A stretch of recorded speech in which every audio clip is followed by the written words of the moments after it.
Lo siento, mamá. Es un evento de clase. Melissa no quiere que estés allí. Ella piensa que eres demasiado dramática. Escuché a mi propio hijo decir eso tan claro como el cristal. No grité, no rogué. Me tragué el nudo en la garganta y dije una palabra, entendido. 2 horas después, mi teléfono se iluminó con 22 llamadas perdidas. Su nombre apilado en mi pantalla como una broma que el universo había escrito para mí. Llegaremos a esa parte. Pero primero, antes de contarte lo que pasó después, déjame preguntarte algo. ¿Desde dónde estás mirando ahora mismo? ¿Qué hora es donde estás? Tal vez estás tomando tu café de la mañana, o tal vez es tarde en la noche y no puedes dormir. De cualquier manera, quiero que me hagas un favor. Si esta historia te llega como creo que lo hará, déjame un comentario y házmelo saber desde dónde estás escuchando. Y si lo sientes, dale a ese botón de me gusta, comparte esto con alguien que necesite escucharlo y suscríbete, porque esto es solo el principio. Confía en mí. Querrás saber cómo termina esto. Ahora, volvamos a esa llamada telefónica. Mi nombre es Margarita López. Tengo 68 años y vivo en Sevilla, España. Esa tarde de martes, estaba sentada en la mesa de mi cocina recortando cupones, de esos que arrancas con cuidado del periódico del domingo, porque cada euro sigue importando cuando has pasado la mayor parte de tu vida apenas llegando a fin de mes. La casa estaba en silencio. El reloj sobre la estufa hacía tic-tac. En algún lugar afuera, un perro ladraba. Entonces sonó mi teléfono. El nombre de Daniel iluminó la pantalla, y admito que un alivio me invadió. Habían pasado semanas desde que realmente habíamos hablado, solo nosotros dos. Semanas de mensajes de texto apresurados y breves mensajes de voz. Extrañaba a mi hijo. Extrañaba escuchar su voz durante más de 30 segundos. Ahí está, dije mientras contestaba, tratando de sonar alegre. Empezaba a preguntarme si mi compañía telefónica te había bloqueado. Él no se rió. Hubo una pausa, de esas que te revuelven el estómago antes de que sepas por qué. Hola, mamá. ¿Tienes un minuto? Claro. ¿Cómo está mi novio? Otra pausa. Escuché un susurro ahogado de fondo. La voz de una mujer. Silvia, se aclaró la garganta. Mamá, mira, necesitábamos hablar de la boda. Por fin, dije, forzando una pequeña risa. Empezaba a pensar que tendría que colarme. Silencio de nuevo. Luego otro susurro, más agudo esta vez, justo cerca del auricular. Inhaló como si se estuviera preparando. Entonces, es una ceremonia pequeña, muy elegante. Silvia está tratando de mantener la lista de invitados ajustada. Ella realmente no quiere que estés allí. Por un segundo pensé que había oído mal. Las palabras no encajaban como se supone que deben encajar. ¿Ella qué? Ella siente que a veces tú, ya sabes, haces las cosas más grandes de lo que deberían ser. ¿Más grandes? Repetí. Demasiado emotiva, se apresuró a decir. Ella quiere que sea un evento con clase, sin dramas, y le preocupa que tú seas demasiado dramática, demasiado, no encajas bien con sus bonitas fotos y su lista de invitados selecta. Mis dedos se quedaron helados. Miré alrededor de mi pequeña cocina, el imán con su huella de mano de preescolar todavía pegado en la nevera, la taza de café que me había pintado en segundo de primaria, esa que todavía decía la mejor ma, porque se había quedado sin espacio para la otra letra. ¿Así que tu prometida cree que la avergonzaré? Dije con calma. ¿Eso es lo que piensas tú también? Hubo una larga pausa. Simplemente no quiero dramas, mamá, dijo finalmente. Por favor, no lo hagas más difícil. Podemos celebrarlo en otro momento. Solo tú y yo. Me di cuenta entonces de que no había llamado para discutir nada. Había llamado para entregar una decisión que ya se había tomado en habitaciones a las que nunca fui invitada. Una decisión sobre mi presencia en la boda de mi propio hijo. Una decisión que me reducía a un problema, un inconveniente, algo que debía ser manejado. Me quemó la garganta. Mi orgullo, sin embargo, se irguió. Lo entiendo, dije. Mi voz sonó más firme de lo que me sentía. Gracias por hacérmelo saber. Mamá, no seas así, añadió rápidamente. No estás molesta, ¿verdad? Dije que lo entiendo, repetí. Disfruten de su elegante evento. Terminé la llamada antes de que pudiera contestar. Durante unos segundos, la casa se sintió irreal, como si alguien hubiera levantado mi vida, la hubiera girado ligeramente y la hubiera vuelto a colocar torcida. El reloj hacía tic-tac. El perro seguía ladrando. Mi mano seguía sujetando el teléfono, pero se sentía como si perteneciera a otra persona. Me quedé sentada muy quieta hasta que el dolor se volvió de líquido a algo sólido. Esta no era la primera vez que me trataban como un accesorio en lugar de una persona, pero era la primera vez que mi propio hijo lo hacía tan claramente, con tan poca vacilación, con la voz de otra persona susurrando instrucciones de fondo. Me levanté lentamente. Mis piernas se sentían distantes. Caminé hacia el fregadero, me lavé las manos con agua fría y miré por la ventana al jardín del vecino, donde Daniel solía jugar cuando era pequeño. Fue entonces cuando tomé mi decisión. No en voz alta, no dramáticamente, solo un cambio silencioso dentro de mi pecho. Si querían distancia, se la podía dar en el único idioma que esta situación parecía respetar. Los números. 2 horas después, mientras estaba sentada en la misma mesa de la cocina, con un rotulador amarillo y una pila de extractos bancarios antiguos, mi teléfono empezó a vibrar 2 veces. A la quinta vibración, le di la vuelta. A la 10ª, empecé a sonreír un poco. Cuando finalmente se detuvo, la pantalla mostraba 22 llamadas perdidas del hijo que no me había querido en su boda. Resulta que cuando el banco congela una tarjeta y un local llama para decir que el saldo de la recepción ha desaparecido, la gente de repente recuerda tu número. Pero me estoy adelantando. Antes de contarte lo que hice después, quiero preguntarte algo. Si estuvieras en mi lugar, sentada en esa mesa con una vida de sacrificios apilada frente a ti, ¿qué habrías hecho? Durante la mayor parte de mi vida adulta, he sido la persona de la familia que lo resuelve todo. Eso es lo que la gente decía de mí en las comidas de la iglesia, en las reuniones de padres y maestros, en la caja cuando mi tarjeta era rechazada y yo sacaba con calma el dinero en efectivo que había escondido en el bolsillo de mi abrigo, por si acaso. Oh, Margarita lo resolverá. Siempre lo hace. Lo decían como un cumplido. Lo llevaba como una armadura. Pero nadie pregunta qué le pasa a la persona que siempre lo resuelve todo cuando todo se desmorona a la vez. Nadie se pregunta cuánto cuesta eso. Aprendí el precio pronto. Mi esposo, Tomás, murió mientras dormía a los 49 años. Sin previo aviso, sin despedidas.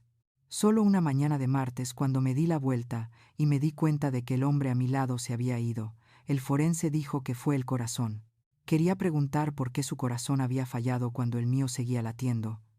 Todavía se esperaba que siguiera latiendo. Todavía era responsable de 2 adolescentes, y una hipoteca y una furgoneta que apenas arrancaba en invierno. El funeral fue pequeño, de buen gusto, decía la gente. Yo asentí, y les di las gracias y serví guiso después como una buena viuda debería. Luego abrí el correo. La compañía de seguros envió una carta 3 semanas después, de esas escritas en un lenguaje diseñado para sonar apologético mientras te clavaban un puñal en las costillas. La póliza que Tomás había pagado durante años era una línea menos de lo que necesitábamos. Una tecnicidad, una firma perdida en algún anexo que nadie nos explicó. El pago era una fracción de lo que nos habían prometido, sin ahorros, sin colchón, solo yo, mi delantal de la cafetería y una pila de facturas más alta que la torre de legos de mis hijos. Tenía 2 opciones: desmoronarme o resolverlo. Elegí lo segundo porque Daniel y Clara estaban mirando. Daniel tenía 15 años entonces, todo codos y energía, el tipo de chico que escalaba cosas que no debería y hacía preguntas que hacían suspirar a los maestros. Había heredado la risa de su padre y su terrible sentido de la orientación. Antes de que Tomás muriera, Daniel solía irrumpir por las puertas, ruidoso y sin miedo. Después del funeral, algo cambió. Empezó a mirarme con una arruga en la frente, como si pudiera ver que estaba a una factura impagada de derrumbarme. Se puso silencioso de una manera que me asustaba más de lo que su salvaje naturaleza lo había hecho nunca. Clara, mi hija, tenía 13 años. Era lo contrario a su hermano. Hacía listas, codificaba sus carpetas escolares por colores. Hacía preguntas cuidadosas como: «Mamá, ¿tenemos suficiente para la compra esta semana?». Con una voz tan pequeña que me rompía el corazón, le mentí cada vez. «Claro, cariño, estamos bien». No estábamos bien. Empecé el turno de desayuno en la cafetería de la Ruta 23, la que olía a café quemado y grasa de tocino, sin importar cuántas veces fregaran los suelos. Limpiaba el sirope de las mesas, rellenaba las botellas de ketchup, sonreía a los camioneros que dejaban propinas de 2 euros y me llamaban cariño como si fuera mi nombre. Luego volvía a casa, revisaba los deberes, preparaba la cena y me iba de nuevo a las 9 de la noche a limpiar oficinas en el centro. Fregaba baños en edificios donde la gente ganaba en una semana más de lo que yo ganaba en 6 meses. Aspiraba salas de conferencias y vaciaba cubos de basura, y trataba de no pensar en lo cansada que estaba porque estar cansada era un lujo que no podía permitirme. Hice esto durante años. No me compré un abrigo nuevo durante 8 inviernos seguidos. Las mangas del viejo brillaban de tanto uso y olían levemente a café, sin importar cuántas veces lo lavara. Pero Daniel consiguió libros de texto nuevos cuando su escuela cambió los planes de estudio. Alquiló un smoking para el baile de graduación. Obtuvo dinero para gasolina para poder conducir a su trabajo a tiempo parcial sin pedirme ayuda. Clara consiguió zapatos nuevos cuando los suyos se desgastaron. Consiguió ir al campamento de ciencias que había rodeado en el folleto de la escuela. Tuvo fiestas de cumpleaños con pastel, incluso si yo lo horneaba a medianoche después de terminar mi turno. Nunca supieron lo cerca que estuvimos de perder la casa. Nunca supieron que cenaba cereales 4 noches a la semana para que ellos pudieran tener comidas de verdad. Nunca supieron que lloraba en el coche entre trabajos, el tiempo justo para desahogarme antes de conducir a casa y fingir que todo era manejable. Eso es lo que hacen las madres, me decía a mí misma, lo resolvemos. Cuando Daniel cumplió 16 años, un día por la tarde llegó a casa con una solicitud para embolsar la compra en la tienda de la esquina. Dijo que quería ayudar. Dijo que pagaría sus propias zapatillas. Le dije que lo tenía cubierto. Nunca lo tuve realmente, pero quería que él creyera que sí. Quería que mis 2 hijos se sintieran seguros en un mundo que ya les había quitado a su padre. Si eso significaba que yo me mataba a trabajar, que así fuera. La carta de aceptación de la Universidad de Sevilla llegó un sábado. Daniel la abrió en la mesa de la cocina, la leyó 2 veces, luego me abrazó tan fuerte que mis costillas crujieron. «Entré, mamá», susurró, con la voz quebrada. «De verdad entré». Lo abracé y sentí el peso de lo que eso significaba. Matrícula, libros, tasas de residencia, gastos de solicitud que ya habíamos estirado para cubrir. Un futuro que yo quería desesperadamente que él tuviera, y no tenía ni idea de cómo pagar. «Te lo devolveré», prometió, apartándose para mirarme. «Con intereses, ya verás». Me reí, y dije lo que se supone que dicen las madres. La frase que le había oído usar a mi propia madre. Esa que sonaba noble y desinteresada. «La familia no lleva la cuenta, cariño». Él me creyó. Yo me creí. Es curioso cómo esa frase me sigue viniendo a la cabeza ahora, tantos años después, sentada en la mesa de mi cocina, con 22 llamadas perdidas brillando en la pantalla de mi teléfono. Porque en algún momento dejé de ser su madre y empecé a ser su fondo de emergencia. Y lo peor es que lo permití. Confundí el amor con el sacrificio. Confundí el cuidado con el dinero. Pensé que si daba lo suficiente, trabajaba lo suficiente, pagaba lo suficiente, él siempre me vería como alguien a quien mantener cerca. Me equivoqué.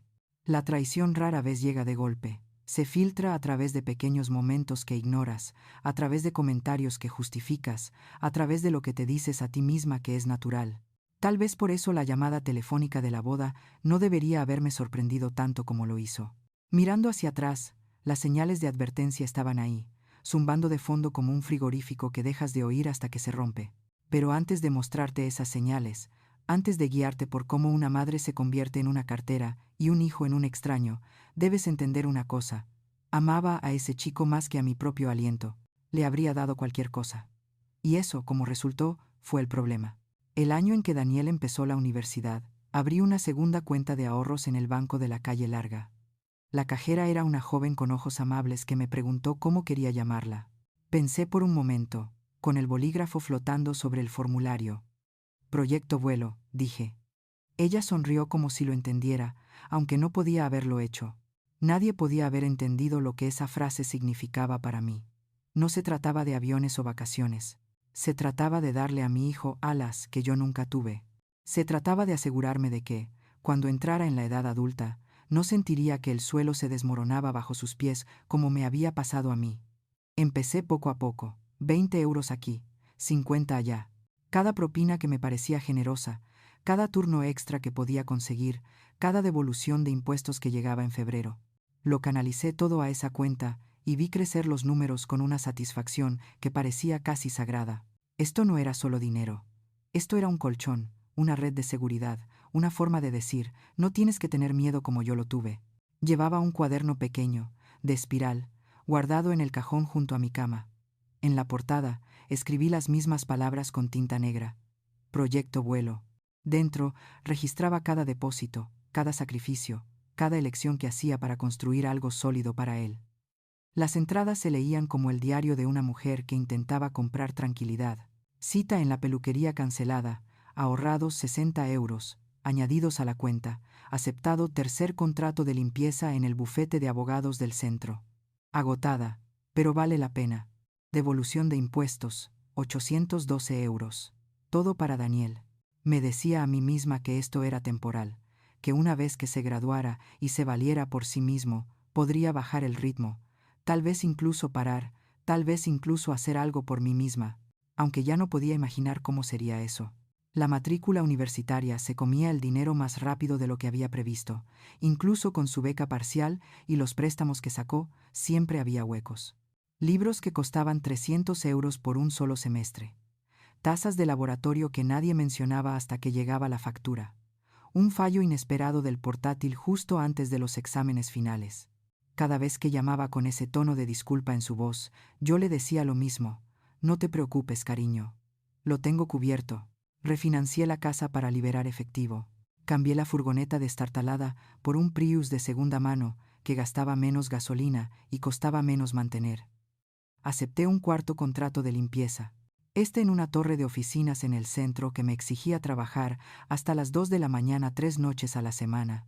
Tenía 56 años, fregando suelos de rodillas mientras los empresarios dormían en sus cálidas camas. Y me decía a mí misma que valía la pena porque Daniel estaba prosperando. Estuvo en la lista del decano. Se unió a un grupo de estudio. Consiguió unas prácticas en una clínica de fisioterapia que se convirtieron en una oferta de trabajo después de la graduación. Me llamó el día que le aceptaron. Con la voz brillante de orgullo, dijo, «Mamá, lo hice. Voy a ser fisioterapeuta». Lloré. No porque estuviera triste, sino porque podía oír el futuro en su voz. Un futuro bueno, estable, de esos con los que su padre y yo soñábamos en el porche antes de que todo se desmoronara. Después de la graduación, Daniel se mudó a un pequeño apartamento cerca del hospital donde trabajaba. Era estrecho y anticuado, con un radiador que hacía ruido y vecinos que discutían a través de las paredes. Nunca se quejó, pero yo podía notar la tensión en su voz cuando hablaba del alquiler y los pagos del préstamo estudiantil y lo poco que le quedaba al final de cada mes. Fue entonces cuando tomé la decisión. Llevaba años ahorrando para entonces. Proyecto Vuelo había crecido más allá de lo que había imaginado, gracias a una pequeña herencia de mi tía y a la venta de un terreno que la familia de Tomás nos había dejado. Me senté con mi cuaderno y hice los cálculos. Podía comprarle un lugar, no enorme, pero decente. Un piso cerca de su trabajo, algo en lo que pudiera vivir sin el peso de un propietario o el miedo a las subidas de alquiler. Tardé 3 meses en encontrar el adecuado, una vivienda de 2 dormitorios en un complejo tranquilo con aparcamiento y un pequeño balcón que daba a un patio. El precio de venta era de 650.000 euros, más de lo que había gastado en cualquier cosa en mi vida. Lo puse a mi nombre, no porque no confiara en él, sino porque quería protegerlo, mantenerlo seguro, asegurarme de que nadie se lo pudiera quitar si algo salía mal. Cuando le di las llaves, las miró como si pudieran desaparecer. «Mamá, no puedo aceptar esto», dijo, moviendo la cabeza. «Esto es demasiado». «No lo estás aceptando», le corregí suavemente. «Estás viviendo en él. Quiero que empieces tu vida adulta, sin sentir que estás en una trampa». Lloró ese día. Lágrimas de verdad. Me besó en la mejilla y dijo, «Eres la mejor, mamá. Te juro que te haré sentir orgullosa». Yo pensé que ya lo estaba. Durante los siguientes 2 años, seguí ayudando. Sus préstamos estudiantiles se habían disparado a más de 80.000 euros. Los intereses se acumulaban más rápido de lo que él podía manejar. Empecé a hacer pagos adicionales en su nombre, a veces 1.000 euros de golpe, reduciendo el saldo sin decirle exactamente cuánto estaba aportando. Le pagué el coche cuando la transmisión falló y no podía permitirse la reparación. Cubrí sus primas de seguro médico durante un periodo de inactividad laboral. Le enviaba transferencias mensuales, 200 aquí, 300 allá, solo para asegurarme de que tuviera un respiro. Mi cuaderno se llenó de líneas. Doble turno en la cafetería. Enviado 500 al préstamo de Daniel. Cable cancelado. 40 euros extra al mes liberados. Usado el bonus de Navidad para cubrir su seguro de coche del año. Me sentía orgullosa. ¿Cansada? Sí, pero orgullosa. Esto era lo que hacían las buenas madres, ¿no? Nos sacrificábamos, dábamos. Construíamos futuros para nuestros hijos. Incluso cuando eso significaba que no teníamos ninguno para nosotras mismas. Me dije a mí misma que algún día, cuando él fuera mayor y estuviera más asentado, miraría hacia atrás y lo entendería.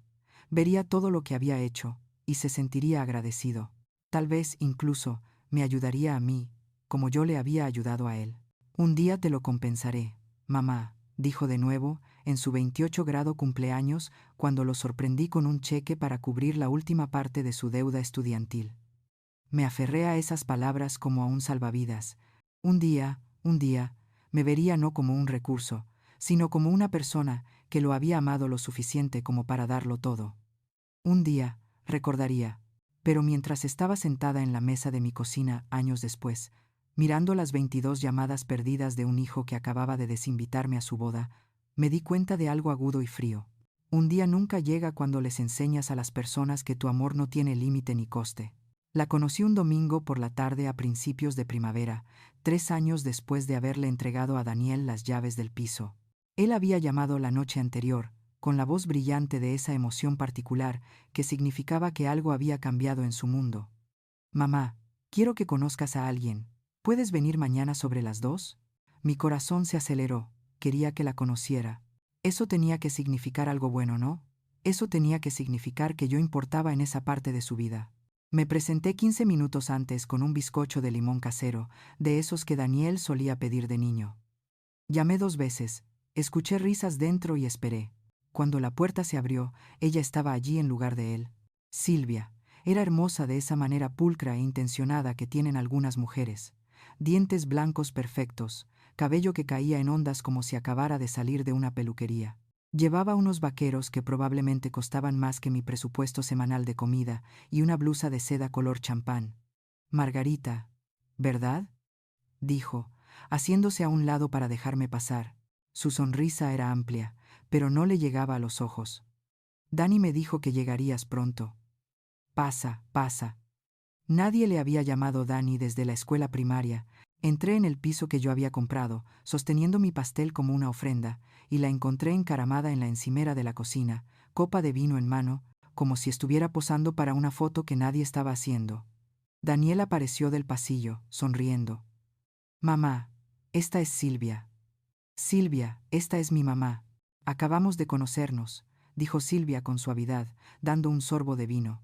Me miró por encima del borde de la copa. Dani me ha hablado mucho de ti, de cómo le conseguiste este sitio. Eso es muy generoso. Hizo una pausa en esa palabra, dejándola en el aire como algo frágil. Dejé el pastel en la encimera. Solo quería que mi hijo tuviera un buen comienzo. Silvia se rió, ligera y desenfadada. Oh, créeme, lo has malcriado un poco demasiado. Está mimado. Lo dijo como una broma, pero sus ojos permanecieron en mí, midiendo mi reacción. Daniel también se rió. Ese sonido nervioso que hace la gente cuando intenta suavizar un momento que se siente más tenso de lo que debería. Mamá no me mima. Simplemente me ayuda a veces. A veces. Silvia levantó una ceja. Cariño, literalmente no pagas alquiler. El aire cambió. Lo sentí en mi pecho. Esa pequeña punzada de algo incómodo, algo que aún no podía nombrar. Bueno, dije con cuidado. Quería que se centrara en construir su carrera sin preocuparse por los gastos de vivienda. Silvia asintió lentamente, como si estuviera considerando si eso tenía sentido. Eso es muy dulce. Mis padres me hicieron resolverlo todo por mi cuenta. Forjó el carácter, ¿sabes? Ahí estaba de nuevo. Ese ligero filo debajo de la cortesía.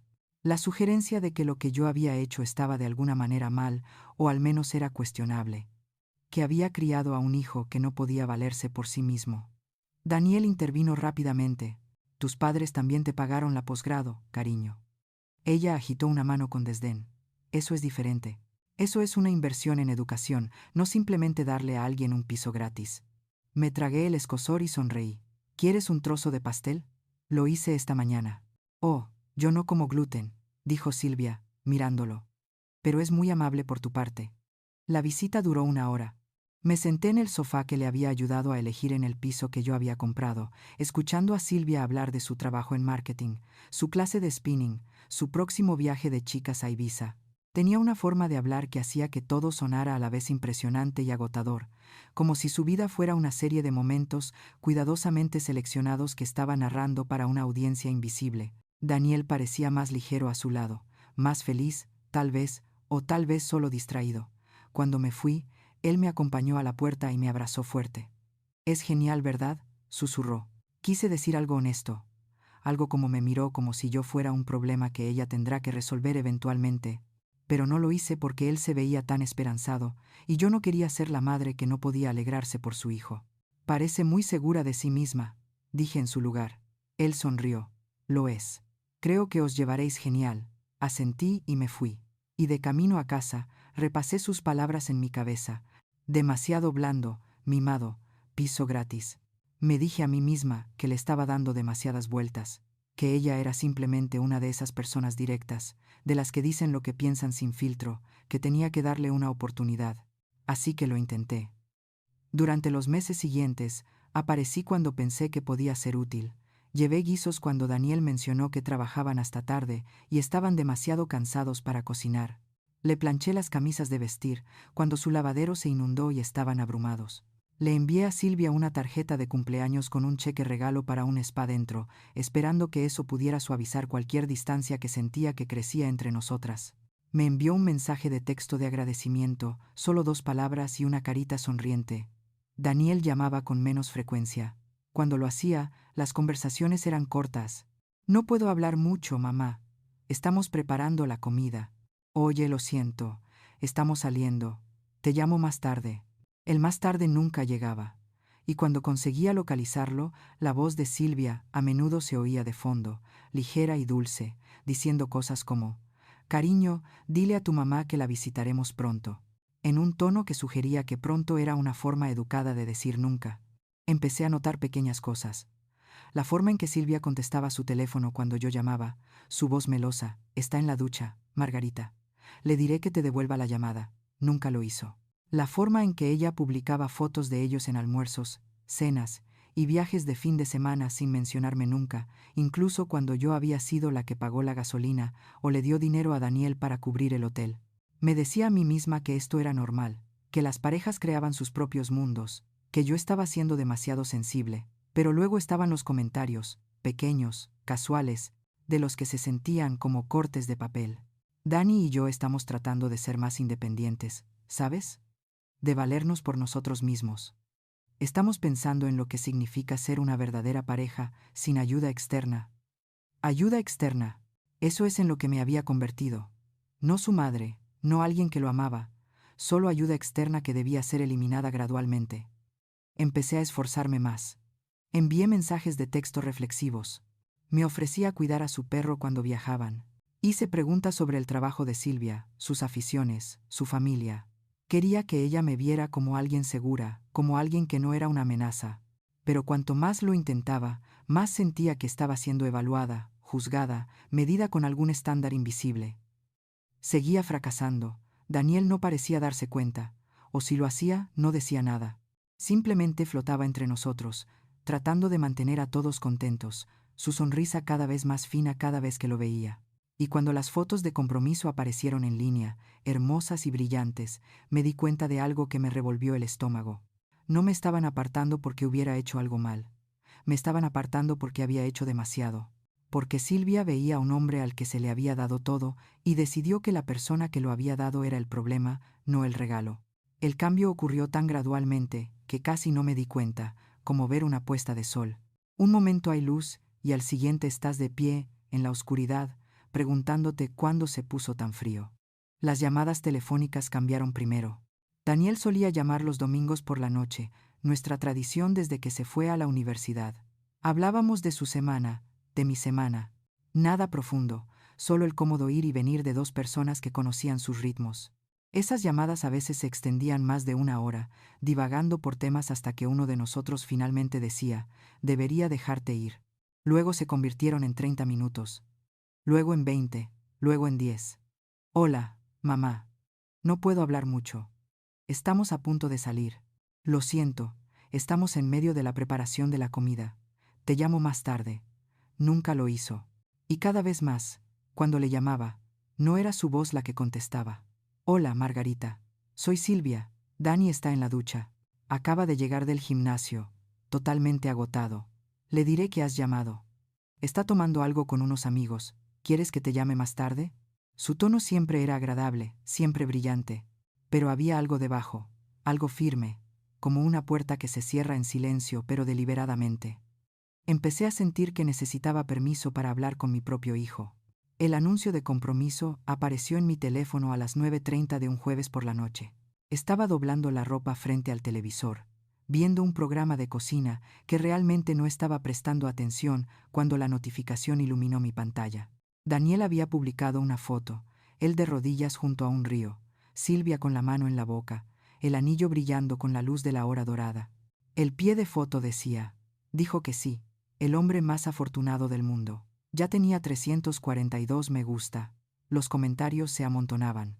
Amigos y desconocidos felicitándolos, preguntando por las fechas, llamándolos perfectos. Mi teléfono no sonó. Miré la foto durante mucho tiempo, esperando la llamada que debería haber llegado primero. La voz emocionada diciendo, «Mamá, ¿adivina qué?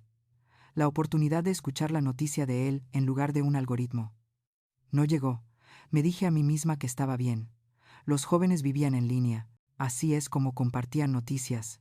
Ahora, yo era anticuada, esperaba llamadas telefónicas y momentos privados cuando todo era público e inmediato.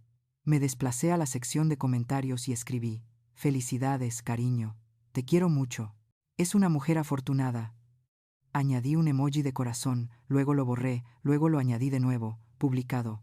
Esperé una respuesta, un me gusta, cualquier cosa. Nada llegó. 2 días después, finalmente llamó. Estaba en medio de fregar el suelo de la cocina cuando mi teléfono vibró. «Mamá, hola, siento no haber llamado antes. Ha sido una locura. Felicidades, cariño», dije, tratando de mantener la voz ligera. «Vi las fotos. Son preciosas. Gracias». Sí, fue perfecto. Silvia lo planeó todo. Claro que sí. Entonces, ¿cuándo es el gran día?, pregunté. Creemos que el próximo otoño. Ella quiere una ceremonia al aire libre, algo elegante. Estamos empezando a buscar lugares. Suena precioso. Si necesitas ayuda con la planificación o los costes o cualquier cosa, sabes que estoy aquí. Hubo una pausa. Escuché la voz de Silvia de fondo, amortiguada pero insistente. En realidad, mamá, Silvia lo tiene bastante bajo control. Su madre está ayudando mucho. Ya sabes cómo es. Cosas de la madre de la novia. Cosas de la madre de la novia, como si la madre del novio fuera solo una espectadora. Claro. Dije en voz baja. Bueno, házmelo saber si hay algo que pueda hacer. Seguro. Escucha, tengo que irme. Te quiero. La llamada terminó antes de que pudiera decírselo de vuelta. Las semanas se convirtieron en meses. No supe nada de la elección del lugar, los esquemas de color, las listas de invitados o las fechas. Silencio total, excepto por algún que otro mensaje de texto de Daniel preguntando cómo estaba. Superficial y breve. Así que hice lo que siempre hacía cuando me sentía indefensa. Envié dinero. Empecé a transferirle una cantidad extra a su cuenta cada mes. 300 en lugar de 200, luego 400, luego 500. Me decía a mí misma que era para gastos de boda, depósitos y pagos iniciales, y todos los costes que conlleva planificar algo grande. Quería ser útil, quería ser parte de ello, incluso si no podía estar en la habitación donde se tomaban las decisiones. Una tarde, Daniel me llamó para agradecerme por cubrir el depósito del local. «Mamá, no tenías que hacer eso», dijo, aunque su alivio era obvio. «Quería hacerlo», dije, «es tu boda. Quiero que sea todo lo que has soñado. Silvia está muy emocionada. El lugar es precioso. Te va a encantar. Te va a encantar. Futuro, como si yo fuera a estar allí, como si estuviera incluida». Me aferré a esas palabras. Un mes después, recibí un mensaje de texto. «Mamá, ¿puedes ayudar con la floristería? Necesitan un depósito para el viernes. Envié el dinero esa tarde. 2.000 euros». Otro mensaje de texto unas semanas después. «Silvia encontró el vestido de sus sueños, pero está un poco por encima del presupuesto. ¿Hay alguna posibilidad de que puedas ayudar?». Ayudé. 4.000 euros. Nunca pedí ver el vestido. Nunca pedí ir a las pruebas, o a las degustaciones, o a las reuniones de planificación. Solo enviaba lo que necesitaban y esperaba el mensaje de agradecimiento que siempre llegaba horas después, breve y distante. Entonces llamó Clara. Era un domingo por la mañana. Estaba estirando la masa de galletas, con la harina empolvando mis encimeras, cuando el nombre de mi hija apareció en mi pantalla. «Hola, cariño», contesté. «¿Qué pasa, mamá?» Su voz era baja, cuidadosa. «¿Te han hablado de la boda? ¿De detalles concretos?» «Un poco», mentí. «¿Por qué?» Ella exhaló lentamente. «Porque la madre de Silvia publicó en un grupo de Facebook sobre el plan de asientos. Vi una captura de pantalla». «Mamá», hice zoom. «Tu nombre no está en él». Mis manos se detuvieron sobre la masa. «Quizás no sea la versión final», dije, oyendo lo hueco que sonaba. «Quizás», respondió Clara. Pero el silencio que siguió lo dijo todo. «¿Te dijo algo, Daniel?», pregunté. «No, pero he estado tratando de hablar con él sobre eso, y él sigue evadiéndome. Dice que Silvia se está encargando de toda la planificación, y que él se mantiene al margen». Presioné las palmas de mis manos contra la encimera. Las flores se pegaron a mi piel. «Seguro que es solo un descuido», dije. «Le preguntaré». «Mamá, les has enviado miles de euros. Deberías estar más que en el plan de asientos. Deberías estar ayudando a planificar todo». Tenía razón, pero no podía permitirme creer lo que eso significaba. «Todavía no. Hablaré con él», repetí. Pero no lo hice porque tenía miedo de la respuesta. Miedo de que si preguntaba directamente si estaba invitada, él pudiera decir que no. Y mientras no preguntara, podía fingir que el silencio significaba algo más de lo que obviamente significaba. Así que seguí enviando dinero, seguí contestando mensajes de texto, seguí fingiendo que todo estaba bien. Incluso mientras el rechazo continuaba, incluso mientras la distancia se volvía más fría, incluso mientras empezaba a darme cuenta de que no me estaban incluyendo en la boda, me estaban tolerando lo suficiente como para pagarla. La mañana empezó de forma bastante normal. Me desperté a las 6, hice café en la cafetera que tardaba 3 intentos en salir bien, y me senté en la mesa de la cocina con el periódico. Fuera, el sistema de riego de los vecinos se encendió. Ese familiar clic rítmico que marcaba cada martes por la mañana en verano, debería haberme sentido tranquila. En cambio, tenía una opresión en el pecho que no podía nombrar. Faltaban 2 meses para la boda. Lo sabía porque Silvia había publicado una cuenta atrás en las redes sociales. 63 días hasta que se convirtiera en la señora Daniel López, con una foto de su anillo y una copa de champán. Todavía no había recibido una invitación. Me dije a mí misma que estaba en camino, que estaban esperando para finalizar los detalles, que cualquier día de estos aparecería un sobre de color crema en mi buzón con mi nombre escrito con una caligrafía elegante. Pero en lo más profundo de ese lugar, donde las madres guardan las verdades que no quieren decir en voz alta, sabía que algo andaba mal. Pasé la mañana tratando de distraerme. Clasifiqué viejos cupones, recortando los que no habían caducado, tirando el resto.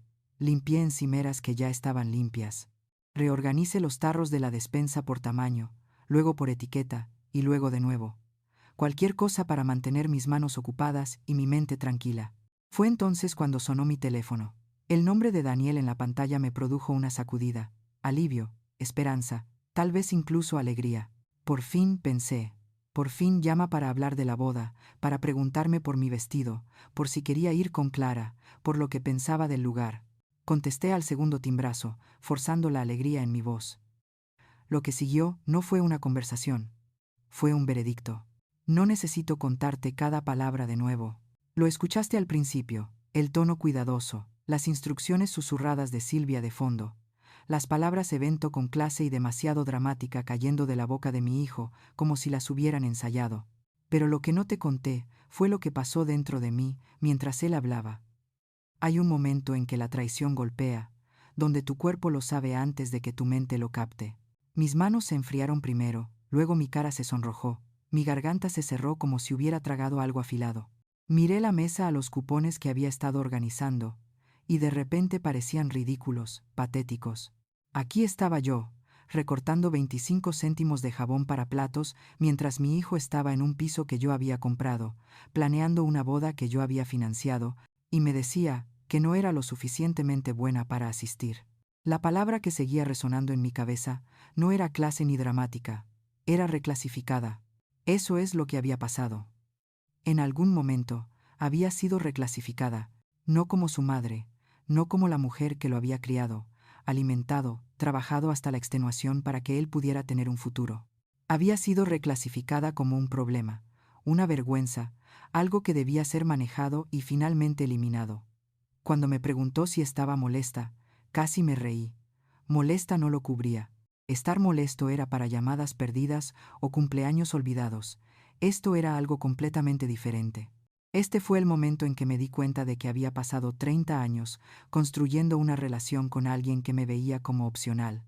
Pero no dije nada de eso. Dije, entiendo. Esas dos palabras no fueron una rendición, fueron una elección. Una elección deliberada y controlada para dejar de rogar por un asiento en una mesa que yo había comprado y pagado. Cuando terminé la llamada, la casa quedó en silencio de una manera que se sintió casi sofocante. Me quedé sentada allí mucho tiempo, mirando a la nada. Luego me levanté y caminé por las habitaciones lentamente, como si las estuviera viendo por primera vez. En el salón, había una foto enmarcada de la graduación de Daniel en el instituto. Él con su birrete y toga, el brazo alrededor de mis hombros, los dos sonriendo. Yo había trabajado doble turno la noche anterior a esa foto. Me dolían tanto los pies que apenas podía mantenerme en pie, pero sonreí de todos modos, porque ese era su día. En el pasillo estaba el imán de la huella de la mano en la nevera hecho en preescolar. Sus diminutos dedos presionados en arcilla. La pintura se había desvanecido, pero nunca lo había reemplazado. En la estantería, una taza de café que había hecho en segundo de primaria, la mejorma, porque se había quedado sin espacio para las otras letras. Todavía la usaba todas las mañanas. Entré en mi dormitorio y saqué la caja de zapatos del estante superior del armario, la que estaba etiquetada como Proyecto Vuelo. Dentro había años de mi vida reducidos a números en papel, extractos bancarios, recibos de pagos de préstamos, documentos hipotecarios, mi cuaderno gastado con sus cuidadosas columnas y notas esperanzadoras en los márgenes. Me senté en el borde de la cama y abrí el cuaderno. Turno extra, vale la pena por su futuro. Cita con el dentista cancelada. Usé dinero para sus libros de texto, sin vacaciones este año. Le envié el fondo de emergencia en su lugar. Página tras página de sacrificios que había hecho voluntariamente, con amor, creyendo que estaban construyendo algo que importaba. Le había dado todo. Y de alguna manera eso me había vuelto inútil. Porque cuando le enseñas a alguien que tu amor no tiene precio ni límite, dejan de verlo como amor. Lo ven como un recurso, algo para usar cuando conviene y desechar cuando no. Pensé en las palabras de Silvia el primer día que nos conocimos. Lo has hecho demasiado blando. Está mimado. Ella tenía razón. Lo había mimado. No con cosas, sino con la creencia de que podía coger y coger y coger sin que se le pidiera nunca nada a cambio, ni siquiera un respeto básico, ni siquiera un asiento en su propia boda. Mis manos temblaron mientras hojeaba los extractos. La compra del piso, los pagos del préstamo, las transferencias mensuales, los depósitos de la boda, números que contaban una historia que yo había sido demasiado ciega para ver. Estaba financiando una vida que no tenía cabida para mí. El dolor en mi pecho comenzó a endurecerse en algo más frío, algo que se sentía casi como claridad. Tomé mi teléfono, no para volver a llamar a Daniel, sino para desplazarme por mis contactos hasta que encontré un nombre diferente. Roberto Pardo, mi abogado, el hombre que me había ayudado después de la muerte de Tomás, que siempre me había dicho suavemente: Margarita, también tienes que protegerte a ti misma. Nunca le había hecho caso antes. Siempre había puesto a Daniel primero. Ya no. Presioné llamar y esperé. Hola, soy Roberto Pardo. Roberto, dije, mi voz más firme de lo que esperaba. Soy Margarita López. Necesito hacerte algunas preguntas sobre lo que legalmente puedo recuperar. Roberto respondió al tercer timbrazo, su voz cálida y profesional, de esa forma que tienen los abogados cuando cobran por horas, pero de verdad te aprecian. Margarita, me alegra saber de ti. ¿En qué puedo ayudarte? Miré la caja de zapatos extendida sobre mi cama, los papeles abanicados como pruebas en la escena de un crimen. Necesito entender qué es mío, dije. Legalmente, por escrito, lo que se me permite proteger. Hubo una pausa. Roberto me conocía desde hacía 15 años, me había ayudado a superar la muerte de Tomás y el embrollo del seguro que le siguió. Había redactado mi testamento, gestionado el refinanciamiento de la casa, presenciado cada decisión financiera importante que había tomado desde que enviudé. ¿Estás bien?, preguntó con cautela. Estoy bien, dije. Simplemente estoy harta de que me den por sentado. Otra pausa. Más larga esta vez. Entonces, dime qué está pasando. Lo hice. No todo. No el peso emocional ni la invitación de boda que nunca recibí, ni la palabra dramática que aún me quemaba en el pecho. Solo los hechos.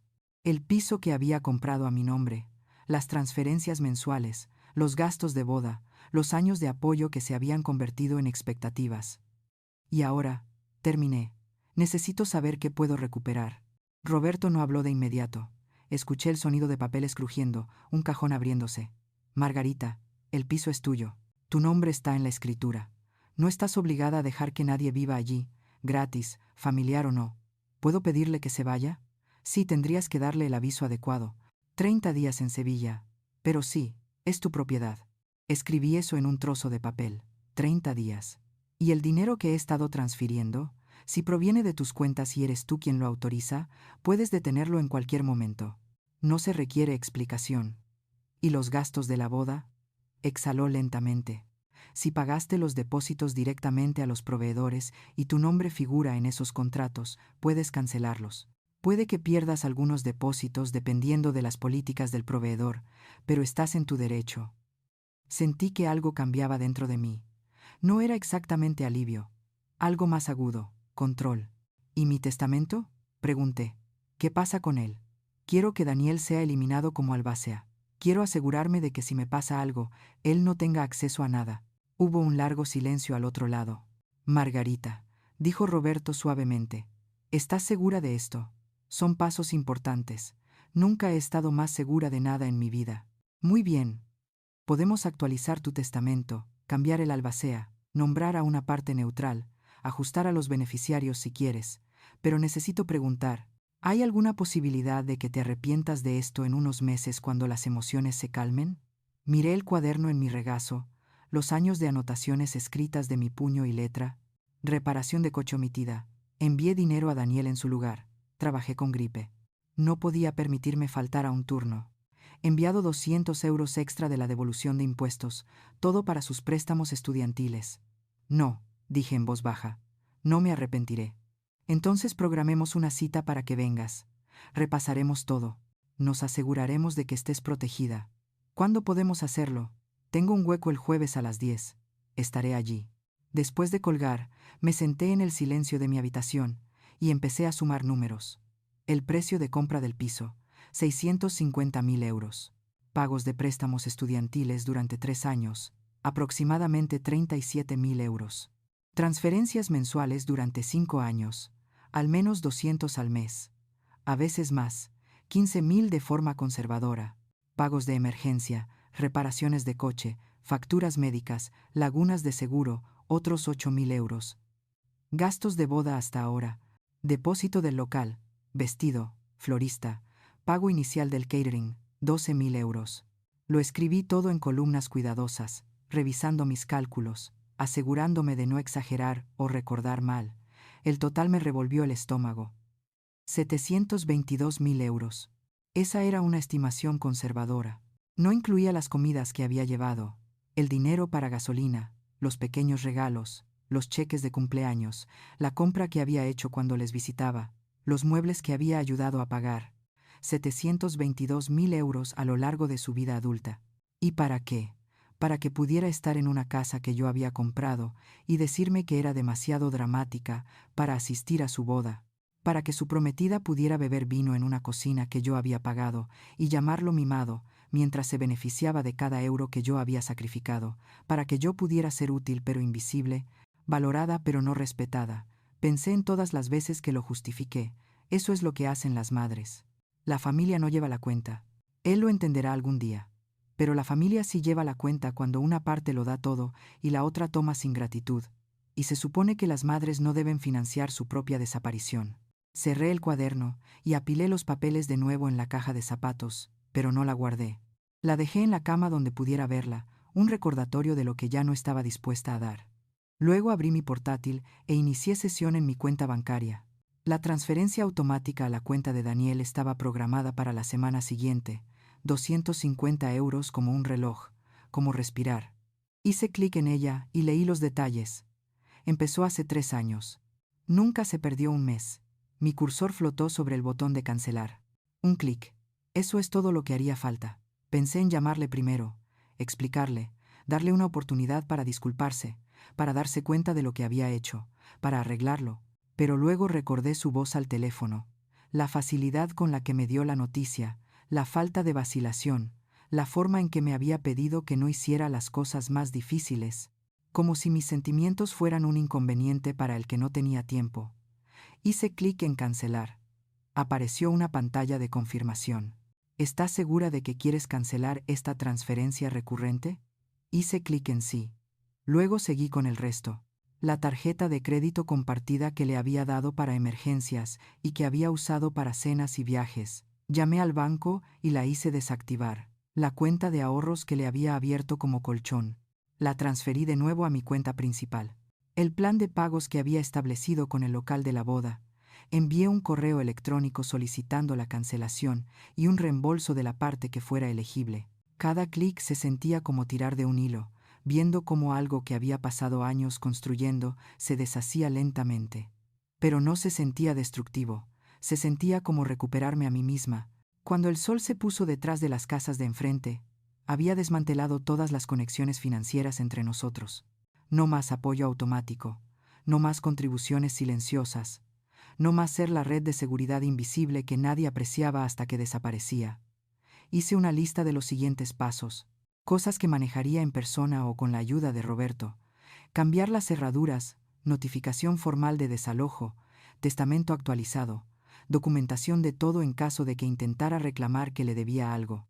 Me sentía cansada, agotada, pero también extrañamente ligera. Por primera vez en 30 años, no llevaba a nadie más que a mí misma. Fue entonces cuando mi teléfono empezó a vibrar. Una vez, 2 veces, 3 veces. Lo cogí y vi las notificaciones inundándome. Transacción denegada, transacción denegada, transacción denegada. Luego empezaron las llamadas. Vi su nombre aparecer en mi pantalla una vez, 2 veces, 5 veces, 10. No contesté. Me senté allí en la creciente oscuridad, viendo cómo las notificaciones de llamadas perdidas se apilaban como una torre, y sentí algo que no había sentido en años. Paz. Las llamadas continuaron durante la noche.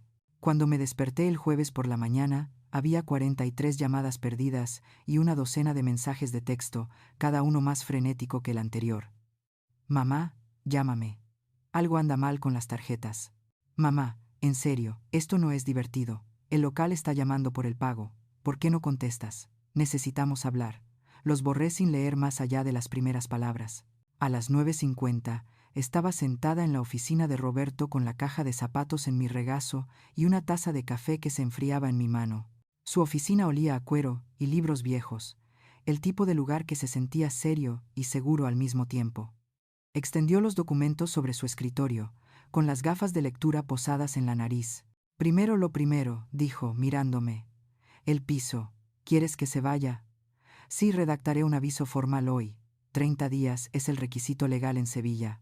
Después de eso, si no ha desalojado, podemos proceder al desahucio, pero esperemos que no llegue a eso. Y si se niega a irse, la expresión de Roberto fue amable pero firme. Entonces acudimos a los tribunales. Pero Margarita, él no tiene ningún derecho legal sobre esa propiedad. Estás en todo tu derecho. Sacó otro formulario. Ahora, tu testamento. Actualmente, Daniel figura como albacea y beneficiario principal. ¿Quieres cambiar eso? Quiero a Clara como albacea, y quiero que mis bienes se dividan de forma diferente. 50% a Clara, 30% a una organización benéfica de mi elección, 20% a Daniel. Pero solo si yo fallezco por causas naturales antes que él, y solo después de un período de espera. Roberto levantó una ceja, pero no lo cuestionó. Herencia condicional, podemos hacerlo. ¿Alguna organización benéfica específica en mente? Organizaciones que ayuden a mujeres mayores que enfrentan abuso financiero por parte de familiares. Asintió lentamente, tomando notas. Entendido. Y las transferencias automáticas y los pagos de boda que mencionaste ya están cancelados, pero quiero documentación de cada pago que le he hecho a él o en su nombre durante los últimos 10 años. Todo registrado, en caso de que intente reclamar que le debo algo. Exacto. Roberto se recostó en su silla. Margarita, te conozco desde hace mucho tiempo. Nunca te había visto así. Así como. ¿Segura? Le sostuve la mirada. Eso es porque nunca antes había estado segura. Siempre he tenido miedo. Miedo de perderlo. Miedo de ser una mala madre. Miedo de ser egoísta. He terminado de tener miedo. Él sonrió. Una pequeña y triste sonrisa. Bien. El miedo nos hace hacer cosas de las que nos arrepentimos. La claridad no. 2 horas después, salí de su oficina con copias de todo. La notificación de desalojo sería entregada por correo certificado. A la mañana siguiente, el testamento estaba actualizado y notariado. Los registros de pago se compilaron en un único documento que mostraba exactamente cuánto había dado a lo largo de los años. Mi siguiente parada fue el banco. La gerente, una mujer llamada Patricia, que me había ayudado a refinanciar la casa años atrás, me hizo pasar a su oficina con expresión preocupada. Sron López, su hijo, ha estado llamando. Dice que ha habido algún tipo de error con sus cuentas. No hay ningún error, dije con calma. He retirado mi apoyo financiero. Necesito asegurarme de que no tenga acceso a ninguna cuenta con mi nombre. Las cejas de Patricia se levantaron ligeramente, pero fue lo suficientemente profesional como para no inmiscuirse. Por supuesto. Permítame buscar sus cuentas. Revisamos todo. La cuenta corriente conjunta, que había abierto años atrás para emergencias. Cerrada. La tarjeta de crédito, con su nombre como usuario autorizado. Cancelada. La cuenta de ahorros donde había estado depositando su colchón de dinero, transferida completamente a mi cuenta principal. ¿Hay algo más que le gustaría asegurar?, preguntó Patricia. Quiero que se configuren alertas para cualquier intento de acceder a mis cuentas o usar mi información. Y quiero una nota en mi expediente de que soy la única persona autorizada para realizar cambios. Hecho. Ella tecleó durante unos minutos. Luego levantó la vista. Sra. López, si me permite decirlo, se necesita valor para establecer límites como estos. Se necesita agotamiento, respondí. El valor llega después. Desde el banco, conduje hasta la floristería que Daniel y Silvia habían elegido. Un lugar de moda en el centro con suculentas en el escaparate y precios que me dolían en el estómago. El dueño me reconoció de inmediato. Sra. López, hola. Hemos estado tratando de localizarla para el pago final de los arreglos. Estoy cancelando el pedido, dije. Su cara se descompuso. Oh, ¿está todo bien? La boda es en solo 2 meses. La boda puede continuar como ellos quieran, pero yo no la pagaré. Ya veo. Bueno, desafortunadamente, el depósito no es reembolsable. 3.000 euros. Lo había esperado. Lo entiendo. Considérenlo una lección muy cara. Ella procesó la cancelación mientras yo permanecía allí, sintiéndome más ligera con cada firma. Luego fue el local, luego el catering, luego el fotógrafo. En cada parada, la reacción fue la misma: sorpresa, preocupación y luego la inevitable declaración sobre los depósitos no reembolsables. Al final del día, había perdido casi 8.000 euros en depósitos que no pude recuperar. Valieron cada céntimo. Esa tarde, llamé a Clara. Ella contestó al primer timbrazo. Mamá, Daniel ha estado tratando de localizarte. Está un poco asustado, lo sé. ¿Qué está pasando? Le conté todo. La llamada telefónica sobre la boda, la decisión de dejar de financiar una vida que no tenía cabida para mí, los pasos que había tomado para protegerme. Ella estuvo en silencio durante mucho tiempo. Mamá, ¿estás segura de esto? Completamente. Va a estar furioso. Va a estar muchas cosas. Pero Clara, necesito que entiendas algo. No estoy haciendo esto para castigarlo. Estoy haciendo esto porque finalmente me di cuenta de que el amor sin respeto no es amor en absoluto. Es simplemente servidumbre. Lo entiendo, dijo suavemente. Solo desearía que no hubiera llegado a esto. Yo también. ¿Quieres que hable con él? No. Esto es entre él y yo, pero necesito saber que estás de acuerdo con los cambios en mi testamento. Me hiciste albacea. Sí. Y te he dejado la mayor parte a ti, con una porción a la caridad. Mamá, no tienes que hacer eso, quiero hacerlo. Nunca me has pedido nada, Clara. Nunca me has tratado como un cajero automático, ni me has hecho sentir que mi valor estaba ligado a mi cartera. Eso importa. Escuché su respiración entrecortada. Te quiero, mamá. Yo también te quiero, cariño. Después de colgar, me senté en la tranquilidad de mi salón y sentí el peso de la semana asentarse sobre mí. Mañana, Daniel recibiría la notificación de desalojo. Mañana, se daría cuenta de que esto no era un error o un enfado momentáneo. Mañana, entendería que yo iba en serio. Pero esta noche, por primera vez en más tiempo de lo que podía recordar, no estaba esperando su llamada.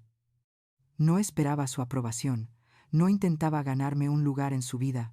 Simplemente existía, íntegra y separada, según mis propios términos. El teléfono zumbó una vez más. Su nombre parpadeó en la pantalla. Lo apagué y me fui a la cama. La boda estaba programada para las 3 de la tarde de un sábado a finales de septiembre. Esa mañana me desperté con la luz del sol entrando por la ventana de mi habitación y el sonido de los pájaros discutiendo en el roble de fuera. Por un momento, antes de abrir completamente los ojos, olvidé qué día era. Luego recordé que hoy era el día en que mi hijo se casaba sin mí. Esperaba que el pensamiento doliera más de lo que lo hizo. En cambio, me sentí extrañamente tranquila, como si ya hubiera lamentado esta pérdida en las semanas previas y no me quedara nada que llorar. Me levanté de la cama, preparé café y me senté en la mesa de la cocina con el periódico, El Crucigrama. Noticias locales sobre la apertura de un mercado de agricultores en el centro. Un artículo sobre festivales de otoño en pueblos cercanos. Normal, tranquilo mío. A las 9, llamé a mi amiga Carmen de la iglesia y le pregunté si quería ir al cine a ver la primera sesión en el Teatro Lope de Vega, alguna comedia romántica que tenía buenas críticas. Dijo que sí sin preguntar por qué. De repente estaba libre un sábado por la tarde. Eso me gustaba de Carmen. Nunca hacía preguntas. La película empezó a las 11. Compré palomitas y un refresco, me senté en la fila del medio y me dejé desaparecer en la historia de otra persona durante 2 horas. Una historia donde los malentendidos se resolvían y la gente decía lo que tenía que decir, y todo salía bien al final. Cuando aparecieron los créditos, revisé mi teléfono por costumbre. 17 llamadas perdidas, todas de Daniel. 4 mensajes de texto de Clara. Abrí los mensajes de Clara primero. Mamá, ¿estás bien? Daniel está perdiendo la cabeza. Los proveedores le están llamando. El local amenaza con cancelar. Sigue diciendo que debe haber un error. Llámame cuando puedas. Le respondí con un simple mensaje. Estoy bien, en el cine. Hablamos luego. Luego me desplacé a los mensajes de Daniel. No los leí. No necesitaba hacerlo. Podía imaginar lo que decían. Pánico, acusación, desesperación. El mismo tono que había usado cuando necesitaba que se arreglara algo, necesitaba que se transfiriera dinero, necesitaba que su madre interviniera y lo salvara de las consecuencias de sus propias decisiones. Pero esta vez, yo no iba a intervenir. Carmen y yo almorzamos en un pequeño café cerca del teatro. Ella pidió una ensalada. Yo tomé sopa y pan.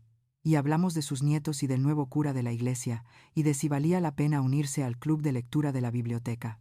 Ella no mencionó la boda. Si lo sabía, fue lo suficientemente amable como para no preguntar. Mi teléfono vibró 3 veces más durante el almuerzo. Lo puse boca abajo y me concentré en mi sopa. A las 2:30 estaba en casa, cambiada con ropa cómoda, y sentada en mi jardín trasero con un libro que había estado queriendo leer durante meses. El sol estaba cálido, el aire olía a hierba recién cortada, y en algún lugar de la calle unos niños se reían. Debería haber sido extraño estar tan tranquila en un día que se suponía que importaba tanto, pero no lo era, porque ya había decidido lo que importaba. Y no era ver a mi hijo casarse con alguien que lo había convencido de que yo era una vergüenza. A las 3:15, mi teléfono volvió a sonar. Miré la pantalla. Daniel. Lo dejé sonar hasta el buzón de voz. A las 3:20 volvió a sonar. De nuevo lo dejé pasar. Para las 4, las llamadas perdidas habían ascendido a 22. 22. El número se sentía casi poético, como si el universo estuviera subrayando la ironía de un hijo que había pasado semanas sin llamarme y ahora no podía parar. Clara llamó a las 4:30.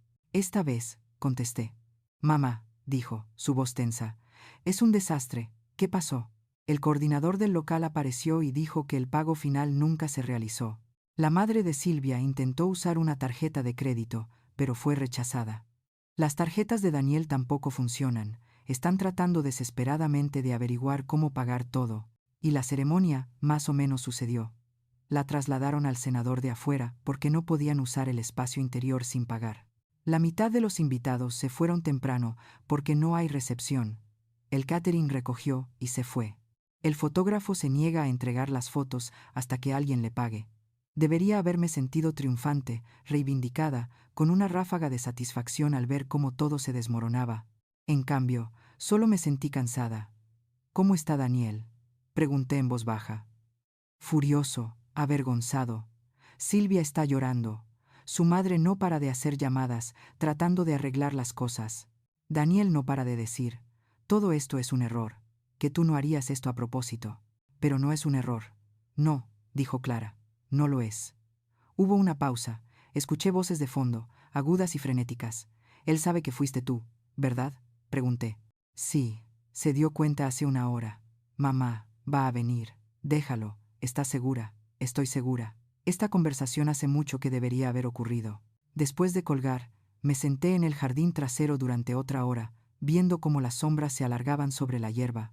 Pensé en la mujer que había sido hace un mes. La que lo habría dejado todo, se habría apresurado al local, habría sacado su tarjeta de crédito y habría arreglado todo el lío, mientras se disculpaba por cualquier inconveniente que su existencia hubiera causado. Esa mujer se había ido. En su lugar había alguien que entendía que no se puede arreglar a las personas que no quieren ser arregladas. No se puede ganar amor de personas que te ven como un recurso en lugar de una persona. Y no puedes seguir regalando trozos de ti misma hasta que no quede nada y esperar que alguien se dé cuenta de que estás vacía. El sol se puso en tonos de naranja y rosa. El aire se enfrió. Los grillos comenzaron su canto vespertino. Mi teléfono permaneció en silencio. A las 8, entré, cerré las puertas con llave y me preparé una taza de té. Me senté en la mesa de la cocina con el crucigrama del periódico que había abandonado esa mañana y rellené los cuadrados restantes. Límite, sin letras, límite. Lo escribí con cuidado, las letras encajando perfectamente en sus espacios. Luego apagué mi teléfono por completo, algo que casi nunca hacía, y subí con mi té. Por primera vez en años, dormí profundamente. Sin sueños, sin interrupciones, sin preguntarme si alguien necesitaba algo de mí. Solo sueño, tranquilo y completo. Cuando me desperté a la mañana siguiente, sabía dos cosas con absoluta certeza. Daniel vendría a mi puerta y yo estaba lista. Llegaron el martes. Yo estaba en el jardín quitando malas hierbas de alrededor de las tomateras que había descuidado todo el verano cuando escuché la puerta del coche cerrarse de golpe, luego otra. 2 puertas, 2 personas. No levanté la vista. Seguí trabajando, con las manos hundidas en la tierra, viendo a una lombriz excavar de nuevo en la oscuridad. Pasos en el camino de entrada, rápidos y pesados. Luego el timbre 1, 2, 3 veces en rápida sucesión. El tipo de timbre que decía que la paciencia ya se había agotado. Me levanté lentamente, me sacudí la tierra de las rodillas y caminé hacia la puerta principal. A través del cristal esmerilado, pude ver sus siluetas. Daniel, alto y rígido, Silvia a su lado, con los brazos cruzados. Abrí la puerta. La cara de Daniel estaba roja, su mandíbula tensa. Parecía que no había dormido. El maquillaje de Silvia era perfecto, pero sus ojos eran fríos, evaluándome como si yo fuera algo en lo que se había metido. «Mamá», dijo Daniel, con la voz temblorosa. «Necesitamos hablar». «Muy bien», dije con calma. «Pasad». Entraron como si fueran dueños del lugar. Los tacones de Silvia resonaron en el suelo de madera que yo misma había pulido hace 5 años. Nos quedamos en el salón. No les ofrecí asientos. Esto no era una visita social. «Lo que hiciste fue imperdonable», comenzó Daniel, con las manos apretadas a los lados. «Nos humillaste, arruinaste nuestra boda. ¿Tienes alguna idea de lo que ese día se suponía que significaba?» «Tengo alguna idea», dije con calma, considerando que pagué la mayor parte. Los ojos de Silvia brillaron. «Retiraste la financiación en el último segundo, como una especie de maniática del control. Teníamos invitados allí, colegas de Daniel, mi familia. ¿Sabes lo vergonzoso que fue cuando el coordinador del local anunció que había un problema con el pago?» «Me imagino que fue muy vergonzoso», respondí. ¿Eso es todo lo que tienes que decir? La voz de Daniel se elevó. Destruiste el día más importante de nuestras vidas, y estás ahí parada como si nada. No destruí nada, Daniel. Simplemente dejé de pagar un evento al que no fui invitada. Explicamos que, Silvia interrumpió, era una ceremonia pequeña, íntima.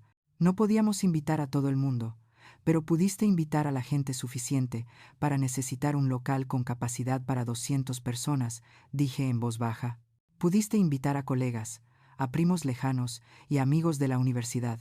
Simplemente no pudiste invitarme a mí. Daniel se pasó la mano por el pelo, un gesto que hacía desde niño cuando estaba frustrado. Estás retorciendo esto. Silvia quería un ambiente determinado, una estética determinada. No pensamos que lo entenderías.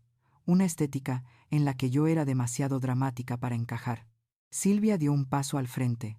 Mira, Margarita, sé que estás molesta, pero esto es entre tú y Daniel. No tenías que castigarme por su decisión. Casi me río. Castigarte a ti, Silvia. Nunca he castigado a nadie. Simplemente dejé de ofrecer voluntariamente ser invisible mientras financiaba tu vida visible. ¿Cancelaste todo?, dijo Daniel, su voz quebrándose ligeramente. Las flores, el fotógrafo, el catering. Tuvimos que luchar para encontrar alternativas. Los padres de Silvia tuvieron que cubrir gastos para los que no estábamos preparados. Su madre tuvo que pedir favores solo para salvar la recepción. Entonces su madre sintió lo que yo sentí durante años. Dije, útil. Esto no se trata de sentirse útil, replicó Daniel. Esto se trata de que eres vengativa porque no te saliste con la tuya, con la mía, repetí. Y por primera vez, mi voz se elevó ligeramente. Con la mía, habría sido una llamada telefónica antes del anuncio de compromiso. Mi manera hubiera sido una conversación sobre los planes de la boda. Mi manera hubiera sido ser tratada como tu madre en lugar de tu contacto de emergencia para rescates financieros. Siempre hemos apreciado todo lo que has hecho, dijo. Pero sonó hueco incluso para él. Apreciado, dije lentamente. Así es como lo llamamos. Daniel, ¿tienes idea de cuánto dinero te he dado a lo largo de los años? Nunca te pedí que hicieras nada de eso. Tienes razón. No lo pediste, simplemente aceptaste. El piso, los pagos del préstamo, las transferencias mensuales, los depósitos de la boda, lo tomaste todo sin cuestionar, y de alguna manera te convenciste de que te lo debía. La expresión de Silvia cambió ligeramente. Algo calculador detrás de sus ojos. Si esperas que te lo devolvamos, eso no va a pasar. Los regalos no vienen con ataduras. Tienes razón, dije. Los regalos no, pero el respeto sí. Y en el momento en que decidiste que yo era demasiado vergonzosa para estar a tu lado en público, perdiste el acceso a mis regalos.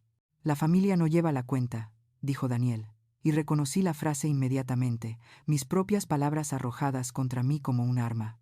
Miré a mi hijo. Realmente lo miré, y vi a un extraño con una cara familiar. Tienes razón, dije en voz baja. La familia no lleva la cuenta.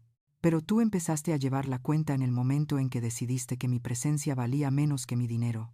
Llevaste la cuenta cada vez que contestabas las llamadas de Silvia, pero ignorabas las mías. Llevaste la cuenta cuando tomaste miles de euros para una boda y no pensaste que merecía una invitación. Eso no es justo, dijo. ¿Justo? Mi voz se mantuvo tranquila, pero algo duro se coló en ella. Trabajé en 2 trabajos durante 15 años para que pudieras tener un futuro. Llevé el mismo abrigo durante 8 inviernos para que pudieras tener libros de texto nuevos. Te di un hogar, pagué tus deudas y no pedí nada a cambio, excepto ser tratada como si importara. Y cuando finalmente tuviste algo que te importaba, me dijiste que era demasiado dramática para asistir. Silvia abrió la boca para hablar, pero levanté la mano. No quiero oír hablar de estética, ni de intimidad, ni de ninguna otra excusa que hayáis inventado para que esto suene razonable. Tomasteis una decisión. Simplemente la estoy respetando al cortar por completo la relación. Los ojos de Daniel estaban húmedos ahora. Al asegurarte de que ni siquiera pudiéramos tener una boda decente. Puedes tener la boda que quieras, dije. Simplemente no puedes tenerla a mi costa mientras me excluyes de la vida de mi propio hijo. ¿Así que esto es todo?, preguntó. ¿Simplemente has terminado conmigo? He terminado de ser tratada como un cajero automático con una personalidad incómoda. Si quieres una relación conmigo, empieza por el respeto, no por el dinero, no por la culpa. Respeto. Silvia tiró del brazo de Daniel. Vamos. Claramente no va a escuchar razones. ¿Razones? Repetí suavemente. Sí, hablemos de razones. Estás en una casa que he poseído durante 30 años, enojado porque no voy a financiar un estilo de vida que nunca te has ganado, mientras me llamas irracional. La ironía es casi hermosa. Daniel me miró una vez más, algo roto en su expresión. Pensé que me querías. Te quiero, dije, y lo decía en serio. Pero finalmente me quiero lo suficiente como para no desaparecer solo para que estés cómodo. Se fueron sin decir una palabra más. Los tacones de Silvia resonaron en el suelo. La puerta se cerró de golpe. El motor del coche arrancó. Me quedé en la tranquilidad de mi salón y me di cuenta de que mis manos no temblaban. Por la ventana vi a mi vecina, la Sendoar Ruiz, de pie en su porche, regando sus plantas. Me miró a los ojos y me hizo un pequeño asentimiento, de esos que dicen que había oído lo suficiente como para entender. Yo le devolví el asentimiento. Luego fui a la cocina, me preparé el almuerzo y lo comí lentamente en la mesa donde había criado a 2 hijos y enterrado a un marido. Y finalmente, a los 68 años, aprendí a decir no. Las llamadas de los parientes comenzaron 2 días después de la confrontación. Primero fue mi prima Elena, con quien no había hablado en 3 años, pero que de repente tenía profundas preocupaciones sobre mi salud mental. Margarita, cariño, Daniel me llamó. Está preocupado por ti. Dice que has estado actuando de forma errática, tomando decisiones financieras irracionales. Estaba doblando la ropa cuando llamó, clasificando calcetines en pares con el tipo de concentración automática que proviene de años de memoria muscular. Estoy bien, Elena, pero gracias por preguntar. Dice que lo cortaste financieramente sin previo aviso, que saboteaste su boda. Cariño, eso no suena a ti.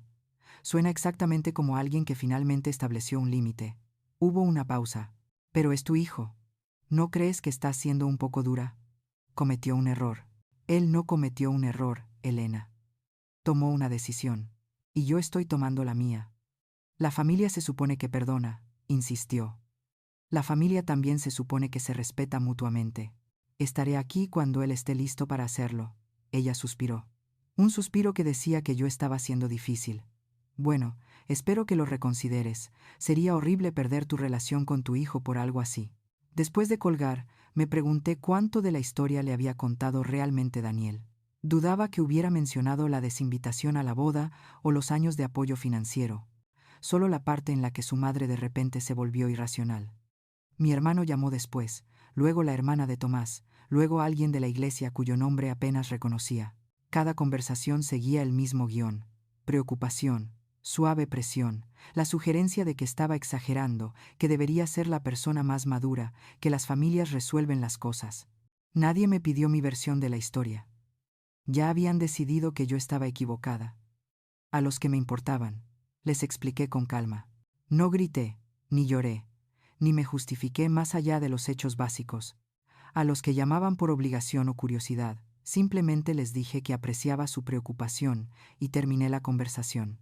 Pero fue la publicación en redes sociales lo que hizo que Clara me llamara, con la voz tensa de ira. Mamá, ¿has visto lo que publicó Silvia? No la sigo en nada, dije. Bueno, no te nombró directamente, pero es obvio de quién está hablando. Está por toda su página. Clara me lo leyó, su voz goteando de disgusto. Algunas personas harán cualquier cosa por el control, incluso destruir la felicidad de su propia familia. Es desgarrador ver a alguien elegir la amargura sobre el amor, rezando por los que nos hieren porque claramente son los que más lo necesitan. La publicación tenía cientos de me gusta. Los comentarios llegaban de personas que no tenían ni idea de lo que realmente había pasado, ofreciendo simpatía y apoyo. Eso es tan manipulador. Mantente fuerte, chica. La gente tóxica nunca cambia. Sentí un destello de ira, pero murió rápidamente. ¿Qué esperaba? ¿Que ella dijera la verdad? ¿Que admitiera que me habían desinvitado a una boda que yo había financiado en gran parte? Que publique lo que quiera, le dije a Clara. La gente que me conoce me pedirá mi versión. La gente que no merece la pena preocuparse. Pero mamá, te está haciendo quedar como una villana. Solo para la gente que nunca iba a entender de todos modos. Aún así, los comentarios escocieron. Desconocidos llamándome tóxica. Amigos de Silvia, compartiendo la publicación con sus propios comentarios sobre padres exigentes y generaciones mayores desagradecidas. Daniel lo compartió con un simple comentario. A veces, las personas que más quieres son las que más te hieren. Miré esas palabras durante mucho tiempo. Él realmente creía que era la víctima en esta historia. Una semana después, recibí una carta de un abogado que no conocía. El estómago se me encogió al abrirla, pero Roberto me había preparado para esta posibilidad. La carta afirmaba que el piso le había sido dado a Daniel como un regalo, que yo no tenía derecho a desahuciarlo, y que mi repentina retirada de apoyo financiero constituía abuso emocional y financiero. La leí 2 veces, luego llamé a Roberto. Están amenazando con acciones legales, dije, manteniendo la voz firme. Déjame verla. Le hice una foto y se la envié. 5 minutos después, me devolvió la llamada. Esto es una táctica de intimidación. El piso está a tu nombre, la escritura está clara. No tienen caso. ¿Y la reclamación de abuso financiero? Ridículo. No tienes ninguna obligación legal de mantener a un hijo adulto. Puedes dar o retirar ayuda financiera como te parezca. Esta carta está diseñada para intimidarte y hacerte retroceder. No voy a retroceder. Bien. Redactaré una respuesta. Dejaremos claro que cualquier acoso adicional será respondido con acciones legales por nuestra parte. Cuando colgué, sentí una extraña mezcla de alivio y tristeza. Había llegado a esto. Abogados y amenazas y extraños en Internet, decidiendo quién tenía razón, basándose en una versión seleccionada de los hechos. Pero no estaba sola. Clara publicó su propia respuesta unos días después. No un ensayo largo, solo una simple declaración. Siempre hay 2 versiones de cada historia. Antes de juzgar a alguien, quizás pregúntate si conoces toda la verdad. No etiquetó a nadie, no dio más detalles, pero la gente empezó a hacer preguntas. Uno de los amigos de Daniel, alguien que conocí en una fiesta de graduación hace años, me envió un mensaje privado. Sroa. López, no sé lo que pasó entre usted y Daniel, pero quería que supiera que algunos de nosotros recordamos cuánto ha hecho por él. Sea lo que sea, espero que lo solucionen, pero también espero que él recuerde quién estuvo allí cuando importaba. Fue un pequeño gesto de amabilidad, pero me hizo llorar. No todos se habían dejado llevar por la narrativa que Daniel y Silvia estaban vendiendo. Las llamadas de los parientes disminuyeron después de unas semanas. O se cansaron de intentar cambiar mi opinión, o se dieron cuenta de que yo no era la mujer histérica que Daniel había descrito. Las publicaciones en redes sociales continuaron durante un tiempo. Quejas vagas sobre traición y drama familiar, pero finalmente también se desvanecieron. Lo que no se desvaneció fue el silencio entre mi hijo y yo. Ni llamadas, ni mensajes de texto, ni intentos de hablar realmente sobre lo que había sucedido o por qué. Solo el eco de las acusaciones y el peso de una relación que se sentía más rota de lo que jamás había imaginado posible. Una tarde, mientras estaba sentada en el porche trasero viendo parpadear las luciérnagas en la creciente oscuridad, pensé en cómo sería la reconciliación. Una disculpa, ciertamente una real. No siento que te doliera, sino siento haberte hecho daño. Responsabilidad. Un reconocimiento de que lo que había hecho estaba mal, no solo que me era inconveniente. Cambio de comportamiento. Prueba de que me veía como algo más que una fuente de dinero o conveniencia. Pero incluso si todo eso sucediera, no estaba segura de poder volver a como eran las cosas. Porque como eran las cosas, casi me habían destruido. Había pasado 30 años siendo la persona que arreglaba todo, que daba sin cesar, que se tragaba el dolor para mantener la paz. Ya no podía hacer eso, ni siquiera por mi hijo, especialmente no por mi hijo. Mientras la última luz del día se desvanecía y las estrellas comenzaban a aparecer, me hice una promesa. Dejaría la puerta abierta para la reconciliación, pero nunca más rogaría a nadie que la cruzara, ni siquiera a él. 9 meses después, me compré un abrigo nuevo. Suena a poca cosa, ¿verdad? Pero cuando me metí los brazos en las mangas, sentí el peso de la lana, me vi en el espejo del probador con algo que no estaba desgastado en los codos, casi lloré.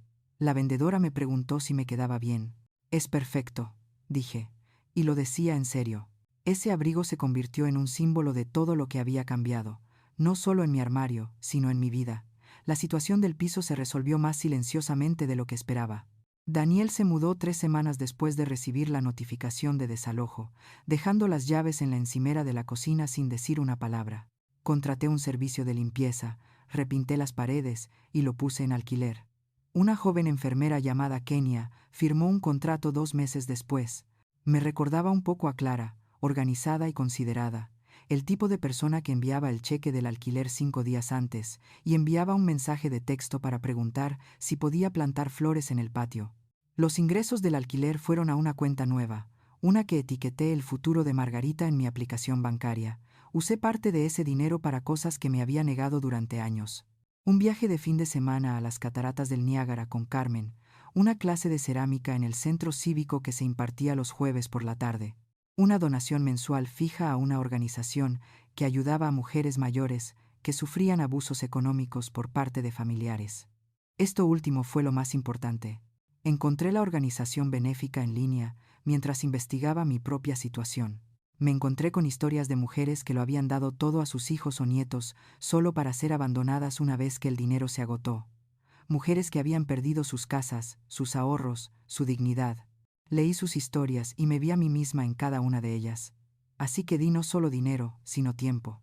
Empecé a ser voluntaria 2 veces al mes, ayudando a mujeres a navegar por los recursos legales, sentándome con ellas mientras hacían llamadas difíciles, recordándoles que establecer límites no era egoísta. Una mujer, Patricia, de 72 años, vivía en su coche después de que su hijo vendiera su casa usando un poder notarial. Lloró en mis brazos el día que firmó el contrato de alquiler de un pequeño apartamento financiado con ayuda de emergencia. Creí que amarlo significaba dejarle que se lo llevara todo, susurró. Lo sé, dije. Yo también lo creía. Ayudarla se sintió como salvar una versión de mí misma en la que podría haberme convertido si finalmente no hubiera dicho que no. Mi relación con Clara se profundizó de formas que no esperaba.